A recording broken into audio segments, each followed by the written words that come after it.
Nasabi niyo na nga, no, parang pinoprotektahan po yung palasyo kasi as you said, di ba, palapit ng papalapit dito sa Malacanang. Pero ang Malacanang nga po, ang nagsimula niyan, itong investigasyon na ito. Do you honestly think, nung inumpisan po ito ni Pangulong Bongbong Marcos, nung kanyang huling SONA, na mahiya naman kayo, at inumpisahan niya po yung investigasyon, wala po talaga siyang alam na meron silang, ang Malacanang ay may kaugnayan o yung mga kaalyado niya ay may kaugnayan dito sa bubuksan niyang Pandora's Box?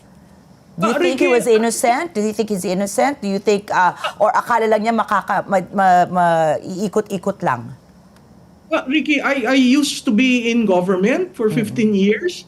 Nothing happens without the knowledge of the president, especially when it comes to budget. Yung release, yung merong konsepto ng for later release. Alam niyo ni Ricky, no? Yung for later release, kailangan ng go signal ng presidente. Yung notice of cash allocation at SARO, kailangan ng approval ng DBM.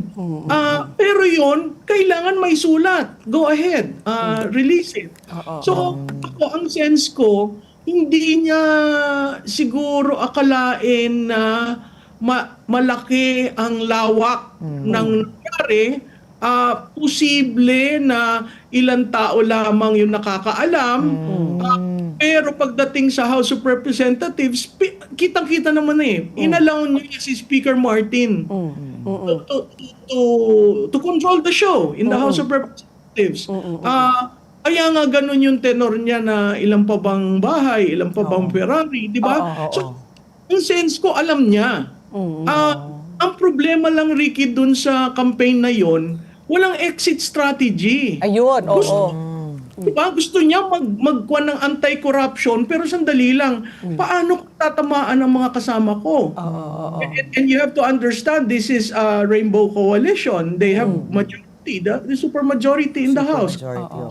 So hindi mo alam kung yung ba ay ginawa lamang niya para sa SONA o ginawa lamang niya sa tugon ng bayan. Remember, sa SONA rin nagsabi na tapos na ang 5,500 flood control projects. Yes. And then umulan.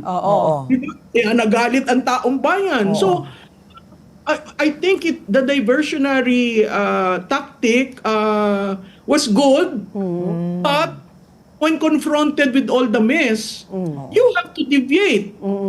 So, kaya iwas ng iwas, hindi tuloy maintindihan ng taong bayan. Ano ba? Alam nyo, ang taong bayan nag-decide na Alam nila kung sino mastermind. Hihintay na lamang sila na ang leader nila na binigyan nila ng mandato ay magsalita kung anong nalalaman niya o humingi ng paumanhin. Kasi ito, para mo sabihin hindi mo alam. Seriously, 1.5 trillion? Combined for 3 years? You wouldn't know?